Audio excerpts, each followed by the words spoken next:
Welcome to Fact and Science Fiction. I'm your host, Carly, and this panel was recorded at Planet Comicon in my hometown of Kansas City, Missouri. So I want to ask your forgiveness for this audio quality. It was not what I intended, but hopefully you can still hear everything clearly. I mean, I'm sure you can hear everything clearly. It's just not the quality that I aspire to. Another thing, corrections corner, if you're a My Favorite Murder fan. Later in the episode, when I'm talking about Captain Marvel, I call Binary another character, when I meant it's another run of Captain Marvel. So I wanted to say that. Check the show notes for links to the research from this episode. If you learned something from this episode, go to factandsciencefiction.com and share the episode link with a friend. That would be awesome. Okay, without further ado, here is the live episode. Welcome to Fact and Science Fiction. I hope you're in the right place. This is the podcast about science and pop culture. I am recording this episode, so that doesn't mean that I don't want any participation. It just means that if you do want to ask a question or provide a comment or something, just raise your hand so I can point my microphone in your direction.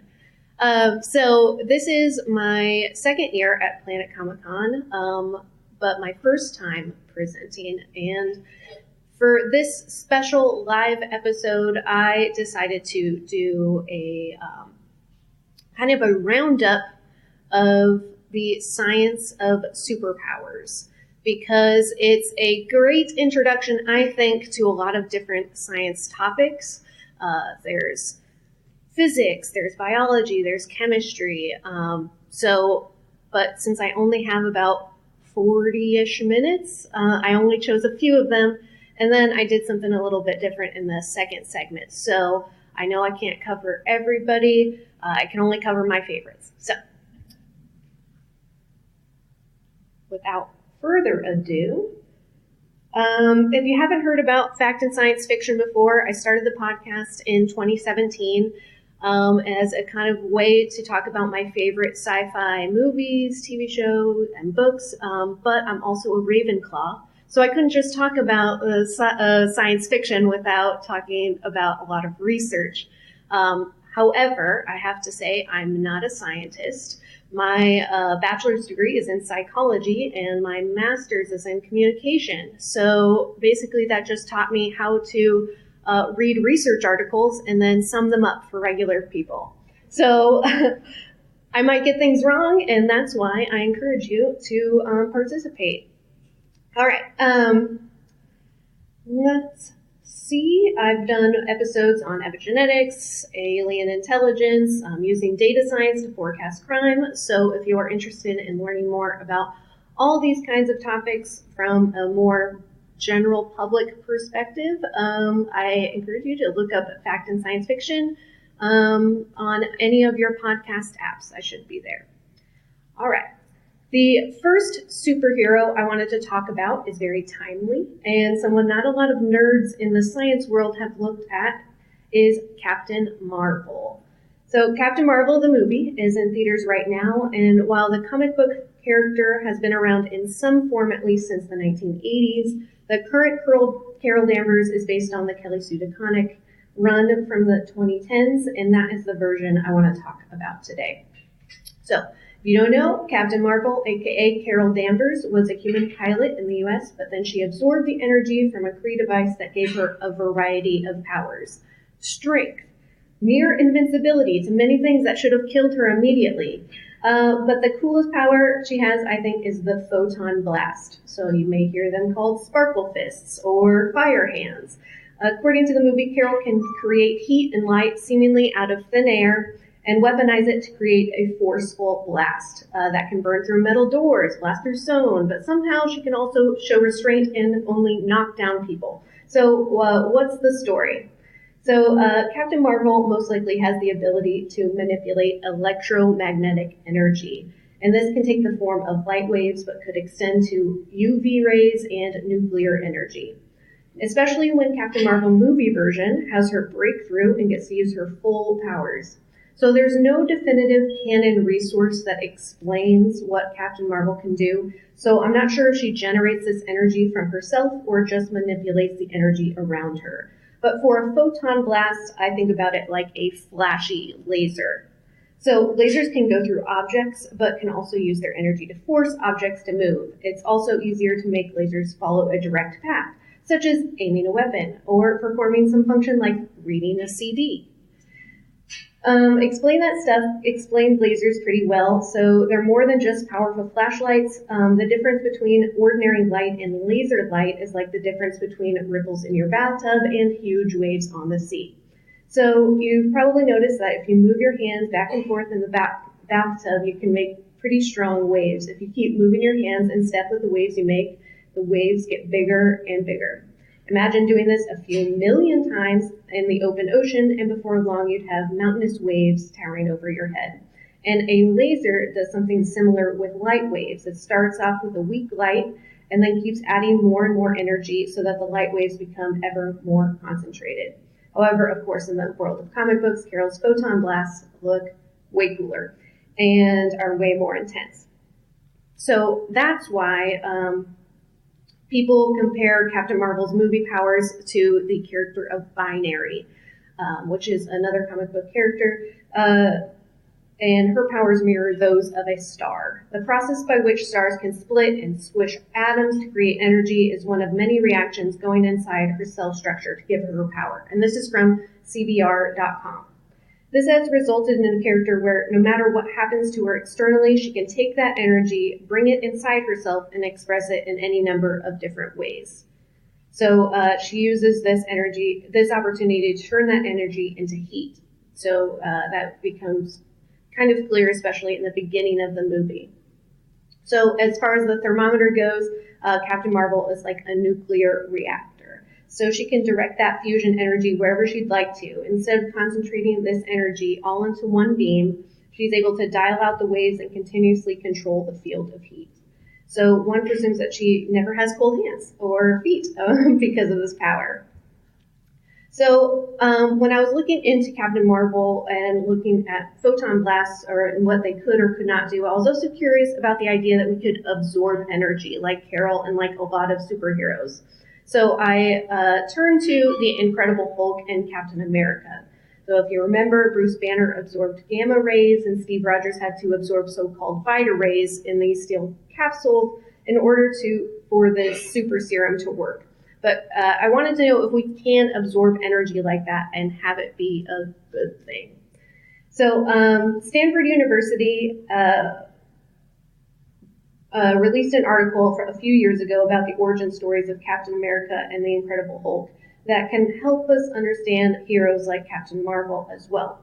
So postdoctoral research fellow in biology, Sebastian Alvarado, speculated about how fictional radiation like Vita rays or gamma rays are not fictional, Vita rays are, could have some positive effects. These are, however, speculations, and you are not encouraged to expose yourself to those kinds of radiation. He said that in the last 70 years, scientists haven't created a real super soldier serum recipe, but they have identified the specific genes involved in regulating muscle mass, such as myostatin inhibitor, and improving the oxygen carrying load of blood. These also have developed tools for selectively activating and deactivating individual genes, like flipping on a light switch, and this process is called epigenetics. So, Alvarado says that we have a lot of gene editing tools like CRISPR-Cas9 that could theoretically allow you to seek out and turn on genes that make your muscles physically large, make you strategically minded, incredibly fast, or increase your stamina. However, kind of targeting those genes is very limited. These tools and their ability to alter genetic limitations are under lots of research by pharmaceutical companies and government labs to find safe and functional delivery systems for these editors. That's where the Vita rays could come in. So these drug-delivering metaphorical capsules can be designed to release their contents only when subjected to certain wavelengths of light. Several current systems involve ultraviolet light, but they probably could be triggered by whatever wavelength constitutes Vita rays. simply inject the capsules containing instructions for, say, muscle growth into Steve Rogers' major muscle groups, and again, give them a zap of UV light. And this is kind of how it would work. It worked in the movie. However, these kinds of experiments are not in human trials on an ethical level. But if you Google some stuff, biohackers have conducted self-experimentation both for science and notoriety and profit. Dr. Josiah Zahner injected himself with a myostatin knockout gene, which myostatin, like I said earlier, inhibits muscle growth. So if you were to knock it out, it wouldn't stop your body from producing muscle fibers and getting bulky. That occurs naturally if you have that mutation. And I do recommend that you Google image search myostatin knockout dogs. They look like cartoon characters. You'll just see a bunch of pit bulls and whippets, and they're just so huge. Anyway, this guy thought that if he injected himself with a CRISPR kit with a myostatin knockout into his bicep over a live stream, that he would then grow muscles and maybe get like Chris Evans pecs. However, any biologist will tell you that that's not how that works. So, so for one reason, the uptake of the injected DNA would be low, like the rate of it accepting that knockout into the nucleus, because our whole body is designed not to just accept foreign objects into your cells. He also combined his myostatin knockout with a substance designed to facilitate CRISPR genes. It's called PEI, and it's worked well in like petri dishes, but has never used to inject into living organisms. So this was obviously just a publicity stunt. Zahner may succeed in knocking out a few copies of the myostatin gene, but that would not result in his muscles getting bigger. So any biologist could tell him that wouldn't work, so this was probably just a publicity stunt. However, these things are currently under research. The most likely, any changes that we'd see with CRISPR would be done from in utero editing. So, but I was still really interested in the radiation and how that could help. So there is an entire research journal called Superhero Science and Technology, and I recommend you Google it. It's open access. Only one issue has been released so far, but every article is fantastic. I read the article Real Life Radioactive Men by Jim O'Doherty, Bruno Rojas Fisher, and Sophie O'Doherty. In their article, they point out that radioactive energy is really great for science fiction creators and comic book writers because it's kind of a catch-all. It's invisible, proven to be highly destructive, and still mysterious enough that it's almost believable. The general public knows so little about radiation that it can basically do anything in someone's imagination. So how does it work for heroes like Bruce Banner? First, because they're scientists and science communicators, the authors want to explain why radiation can be harmful. So, in a broad definition, there are two types of radiation. There's non-ionizing and ionizing. So think back to a chemistry course and the box of a Himalayan salt lamp. Ionization occurs when an atom gains or loses electrons. If it loses electrons, it becomes positively charged. If it gains electrons, it becomes negatively charged. Does that sound familiar for everyone? Yeah, okay.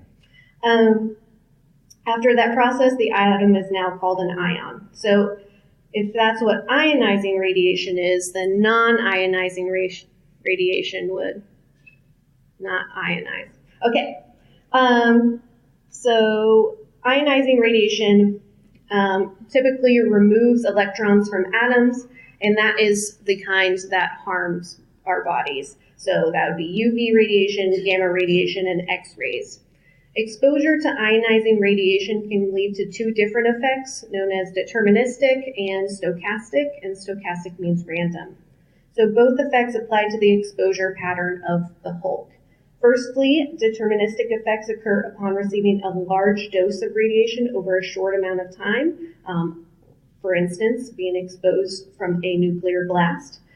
Damaging biological effects are certain to occur above a well-defined threshold, and this threshold is called a gray, which was cool because I thought of Jean Grey. And a gray is the absorbed dose per unit mass, or joules per kilogram. So examples of deterministic effects include reddening of the skin, so that's between an absorbed dose of 2 to 10 gray, and cataracts, which is any exposure above 1.5 gray. For Bruce Banner, it's kind of difficult to calculate the dose that he received. In the original comic, he was many miles away from the blast, and although radiation dose decreases with distance, so far superhuman strength has not been observed to be a side effect. Most likely, Bruce Banner would get acute radiation sickness or die. But that's no fun. Sebastian Alvarado from Stanford wrote that, for instance, when gamma radiation hits DNA, it breaks the molecule's double strands, ladder-like helix. Your body can repair a few breaks without significant loss or function, but if many breaks occur, then the repairs become sloppy and new instructions can be keyed into the genetic code.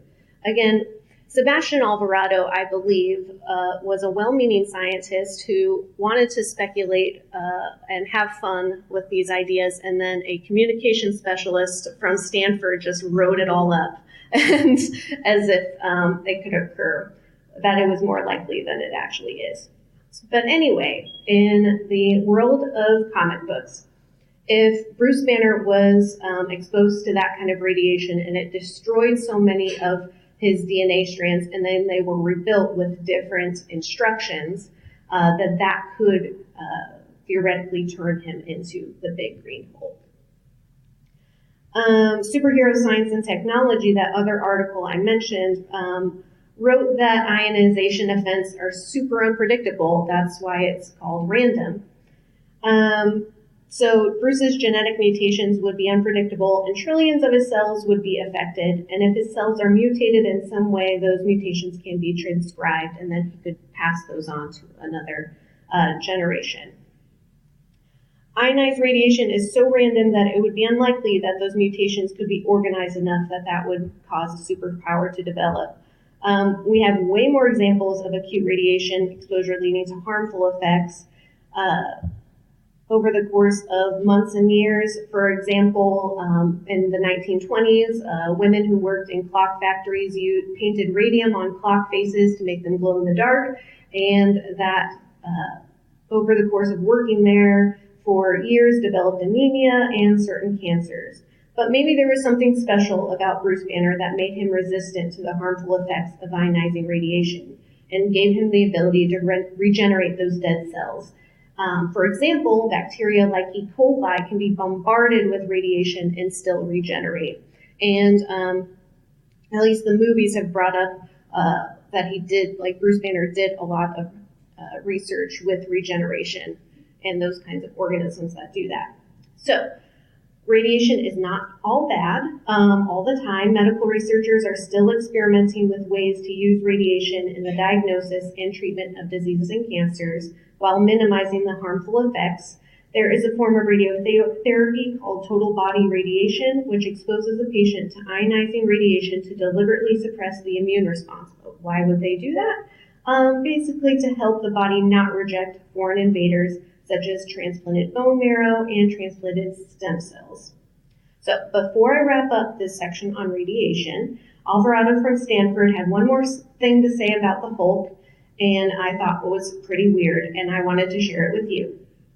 As for the Hulk skin turning green, anyone who has suffered a nasty bruise has firsthand knowledge of the process that might be behind this transformation. When you bruise, red blood cells at the point of injury die, and the oxygen-carrying molecule on their surface, hemoglobin, begins to break up. One of hemoglobin's metabolites, Alvarado said, is a molecule called biliverdin. That's not right. Which can make the blood appear green and is responsible for the avocado hue at the edge of a bruise. So Bruce Banner could basically turn into a big, huge bruise. And that is probably, avocado hue bruise. And I want you to take that with you when you leave here. Just that one thing. To be honest, my favorite superpower is super speed. It If I could choose just one, it would be that one. For many reasons. One, I could do so many things in a day. Two, it pretty much just lends itself to super strength by just running into things really fast. Three, I'm fascinated by the concept of having a crazy metabolism, so that I could just eat anything and just burn it off. So much wish fulfillment. So I thought about metabolism and energy when I watched Ant-Man and the Wasp a few months ago. It's on Netflix. And Paul Rudd talks about, I only call him Paul Rudd. I will call him by his character name in a minute. He talks about how he got really big in, I think it was Civil War. He said he had to sleep for like 3 days after that. So a few years ago, I found a science communication blog called noticing.co, and they had a few articles about mass and metabolism that really stuck with me, and it applies pretty well to Ant-Man and the Wasp. I also got research from the book The Science of Superheroes by Lois Gresh and Robert Weinberg. So what does it take to increase your mass like that, or decrease your mass to the size of an ant? So this may surprise you, but according to the laws of physics and biology, you can't just do that. Things do not just scale up. Big things need to be big, and small things need to be small. Otherwise, they will either collapse in on themselves or explode. But why? Why can't things just scale up or scale down? In physics, it's called the square cube law. Unfortunately, there is no way to scale up size or bigness in all three dimensions at the same rate. So imagine Scott is a human-sized cube. And this square cube law says that if you increase the size of Scott cube to even 2 times his size, that his surface area, like how much material would be needed to cover Scott cube times 2, would actually be 4 times the size of regular human-sized Scott. So just try to imagine this. And not only that, but his insides, the volume of Scott cube, would be 8 times the size of regular Scott. So the Science of Superheroes were like, obviously this volume would crush all of Scott's bones before you could even be 60 feet tall. And even if he could survive that weight, he wouldn't be able to fight anyone. Imagine if you got twice as big, but 4 times as heavy. And then try to fight somebody. So your strength would be literally cut in half. But they ended their thought experiment there. The reason I like noticing blogs so much is because they really drill down into the biology at the cell level as to why the volume increasing so much would be bad. It turns out that humans were made to be this kind of human-sized range, and it all has to do with metabolism. So the Noticing blog folks did not write about superheroes. They wrote about shrews and elephants, one of the smallest, fiercest animals and one of the largest, slowest moving animals. Is it easier to talk about elephants and shrews, or do you want me to carry on with Scott Cube? Scott Cube, okay, great. So, Scott Cube and shrew. Scott Cube and ant. Okay, so let's imagine Scott Cube and ant. So, obviously, the Scott Cube is much, much bigger than the ant. And if we were to, the way that the Science of Superheroes talked about it is he's about 30 times bigger than the ant. But Scott Cube has about 30 times the amount of stuff inside. Cells, burning fuel, and creating the energy that he needs to move. And the ant has fewer cells to run their bodies. Okay, I have to go back to the elephant and the shrew. I'm so sorry. This is just in my notes. Okay, so the shrew weighs just under an ounce, about 20 grams. The elephant is 11,000 pounds. In other words, the elephant weighs 250,000 times more than the shrew.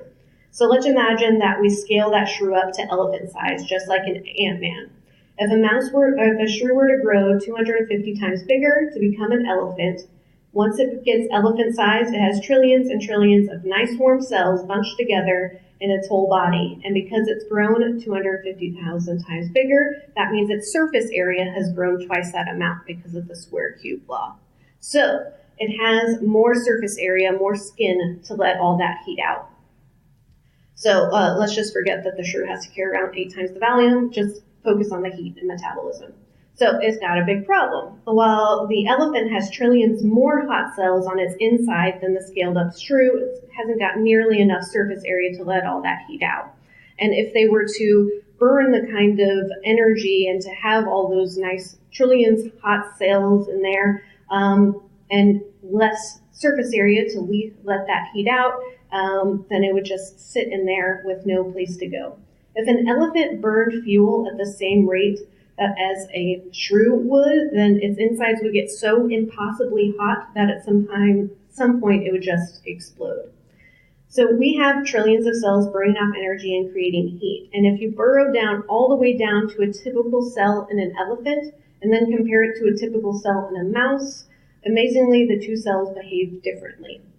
So elephant cells aren't lazy, they're always working, but compared to mouse cells, elephant cells typically do their job a little more slowly. They burn less fuel to get the job done, and being more efficient, they run cooler. So that's why elephants don't spontaneously combust, and neither do we, much to my relief. An elephant is built from cooler stuff than a mouse. Even though an elephant has many, many more little heaters packed inside its body, each heater runs at a much lower setting. So that's also why that the elephant, if you compare like proportionally what they eat in a day, a shrew has to eat like 16 times its body weight in food to just stay alive, while an elephant just has to eat about like 5% of its body weight in food. It's because they just aren't burning it off. And if they did, they would explode. Shrews, we now know, are at the other extreme. A shrew is built from hungrier, warmer stuff. Shrew cells are like jumping beans in a cocktail shaker. And so all the way down to the level of the cell, the metabolic rate of each creature, how much oxygen it gulps, energy it burns, heat it releases, is carefully tuned through evolution to meet the challenges of its size. Big creatures aren't just giant versions of little ones. Instead, they're built from cooler and calmer parts. Their internal fires just burn at different rates. As far as we know, this wide-ranging rule holds true for most animals on the planet, not just mammals, but also birds, fish, crustaceans, snails, amphibians, reptiles, insects, and more. Thanks to this rule, our mammalian ancestors could grow from the twitchy, frenetic, shrew-like creatures that burrowed beneath the world into the lumbering giants that roam our world today. And thank goodness for this scaling difference. Think about what would happen if the bigger animals on Earth had the temperament, the appetite, the needs of a ferociously hungry shrew. Remember what I told you about how much they eat. That would be so horrible, so inconceivably terrifying that it would be a good idea for a science fiction movie. We were also not meant to be bigger than ants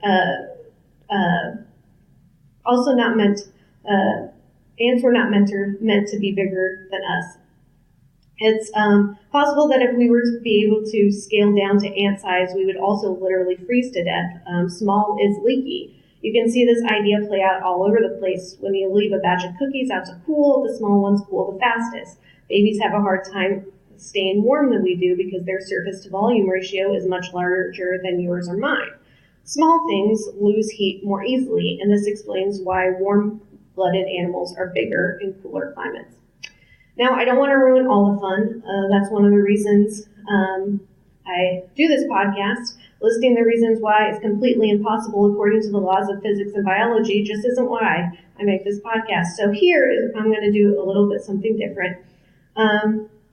If we were able to figure out how to scale down and make a human size the size of an ant, we would actually be so strong proportionally that we'd be stronger than any carpenter ant. And they're known to be so strong, right? You know, carrying things 30 times their weight up trees and stuff.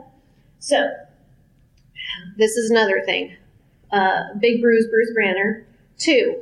If an ant is 1/4 inch long and weighs approximately 3 milligrams and can lift 50 times its own weight, around 150 milligrams, will increase its size to about 6 feet. That's 296 times its original size. So we'll round up to about 300. So our ant would weigh 178 pounds and would be able to lift 30 pounds because the ant's strength would be cut in half. Most likely, our ant wouldn't be able to lift its own weight. However, if humans were to shrink, so let's imagine Scott Q, If he was able to lift 100 pounds as human size, and we would shrink him down to the size of a carpenter ant, about a quarter-inch tall. So we're using the factor of 300, but in the opposite direction. Then his surface area would shrink, his volume would shrink, and he would be able to lift about 500 milligrams, so about 166 times his own weight. So that's more, way more than 330 times the ant size can lift. No, that wasn't a consolation to you? Okay. Okay. So that wraps up the science of superheroes. I know it was a lot of information. So this second segment for the rest of the show is I wanted to do something a little different, and this segment is called Outliers. So let's take a look at some of the most amazing people that through one way or another have developed traits that only some of us dream of having. Such as Finnish Olympic skiing champion Eero Mantaranta may have been the first Finnish sportsman to test positive for hormone doping, but that was acceptable in the 1960s. But he probably didn't need it since he had genetic super endurance powers. Along with other members of his extended family, he had a condition resulting from a mutation in the erythropoietin receptor gene, which resulted in him the ability to carry 50% more oxygen in his bloodstream, a trait that is quite advantageous in endurance competitions, and that is also what they speculated that Captain America had after he had the super serum, was just able to more efficiently have oxygen in his bloodstream and muscles. So, when most people think of genetic disorders, they usually picture the ones that result in physical frailty, but however, there should be also genetic disorders on the other side of the bell curve that result in superhuman strength, such as Liam Hoekstra. So Liam has a rare genetic condition in which he does not have myostatin at all. So if you remember previously, the myostatin knockout will knock out muscle growth inhibitors. So individuals or animals with this deficiency have larger muscles with little body fat. I tell you, please Google image search myostatin knockout dogs. While Liam doesn't appear to boast any fantastical car-tossing strength, he is naturally stronger than all his peers without doing any training. And they say this is the downside, he has to eat more than his peers in order to keep up with his body. So I told you, having superpowers means you can eat whatever you want. And that's especially true for my next superpower with Mikel Lotito. Mikel Lotito is a French entertainer known as Mr. Eats-It-All. Have you heard about this guy? All right. Throughout his career, Mikel consumed all manner of non-consumable objects made of glass, rubber, and metal, which he would also accompany with drinking oil. One of his most impressive feats was consuming an entire Cessna 150 airplane. How do you eat an airplane? One bite at a time. He ate small bits over the course of 2 years. So there's a couple things going on here probably. First, Mikel appeared to suffer from a condition known as pica, a disorder characterized by the appetite for non-consumable foods like dirt, rocks, and metals. He also has an abnormally thick lining in his stomach and intestines that makes it possible for him to eat sharp metal objects and consume toxic substances that would kill a lesser person. Taxi actress Mary Lou Henner has a condition known as hyperthymesia, or the ability to recall every tiny dumb detail in your life going back decades. Mary Lou is one of 25 confirmed cases of hyperthymesia, which allows her to pinpoint the smallest details of her life on nearly any given day. She told ABC that rifling through her memory is similar to viewing little videos moving simultaneously. When somebody gives me a date or a year or something, I see all these little movie montages, basically on a time continuum, and I'm scrolling through them and flashing through them. While some scientists theorize hyperthymesia as a result of an obsessive-compulsive need to constantly review and therefore renew one's memories, there is also a physiological link in which the temporal lobe and caudate nucleus of the brain are found to be enlarged in the afflicted. They call it afflicted. I don't know. It would probably be pretty awful to remember every detail of your life. Super flexibility. Even if you don't know the name of Javier Botet, if you're a horror fan, the chances are you've seen his work. He was the titular character in the film Mama and played Slender Man.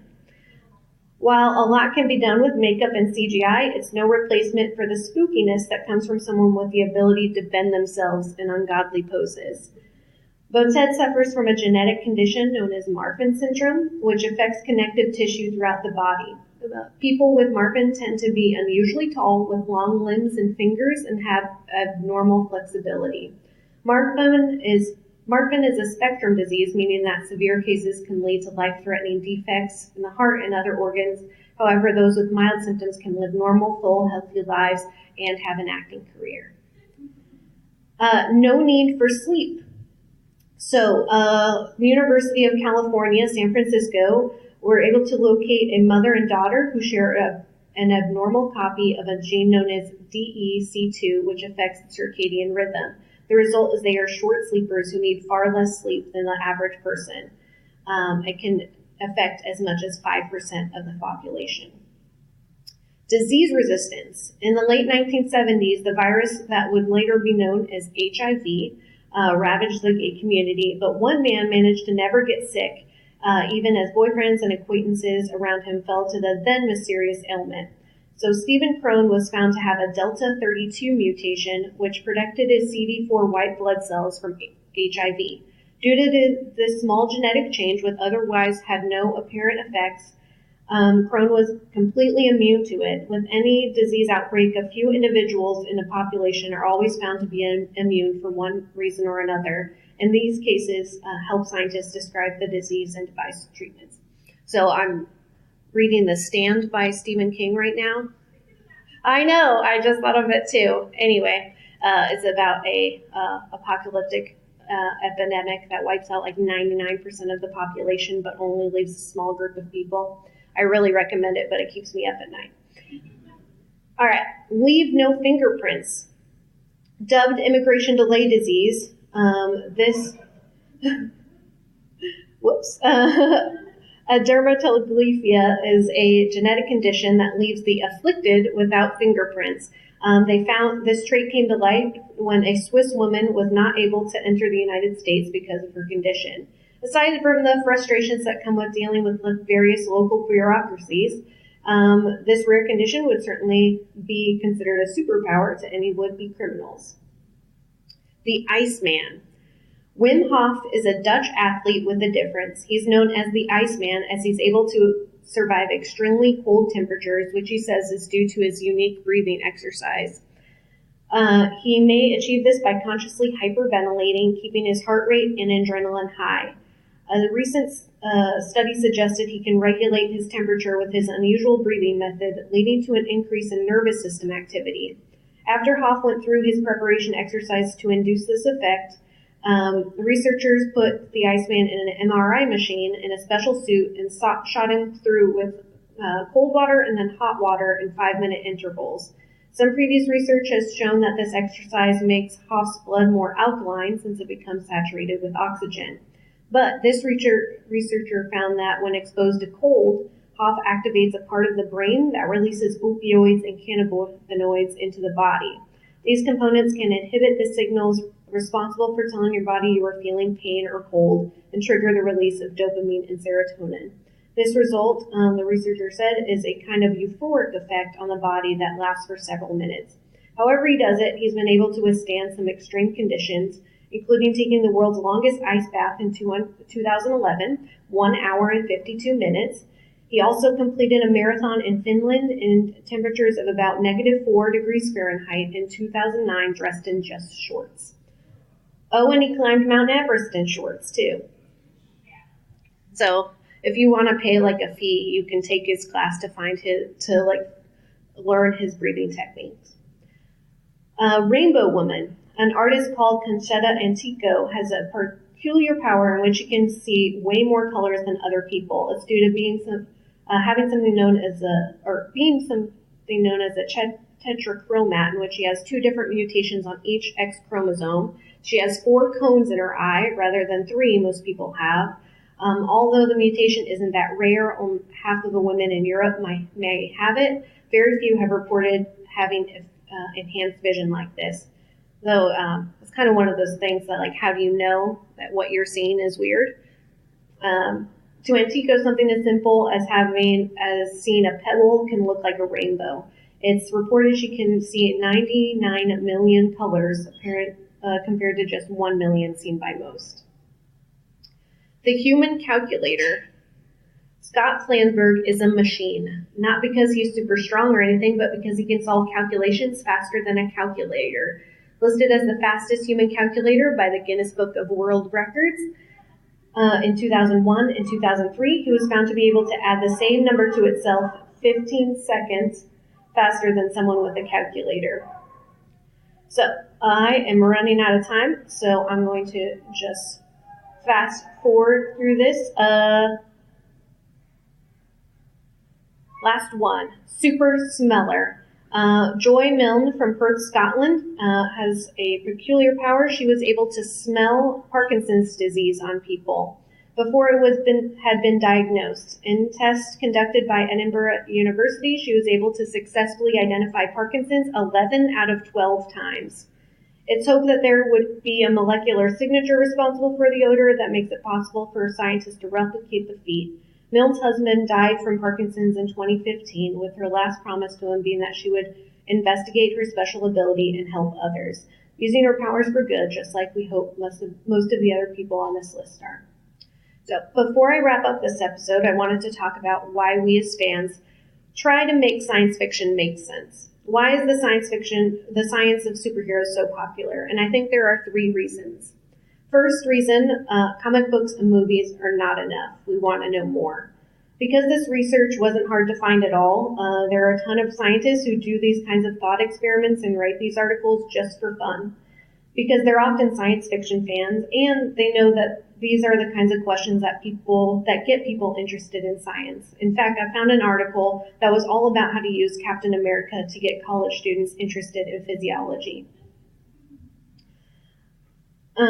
Reason 2, we want to believe. If you've been interested in comics or science fiction movies or books since you were a kid, there's always going to be a part of you that will question if it's possible. And there are some instances in which the technology in science fiction has truly informed the development of real technology, like exosuits for people with disabilities, rockets, robotics, and submarines. All of those were inspired by science fiction. Reason 3, science fiction creators need to make their characters seem even a fraction believable. I recently interviewed the author David Siegel Bernstein, who not only writes science fiction himself, but wrote a book similar to this topic called Blockbuster Science. And he said that science fiction writers need to limit the amount of lies in their work.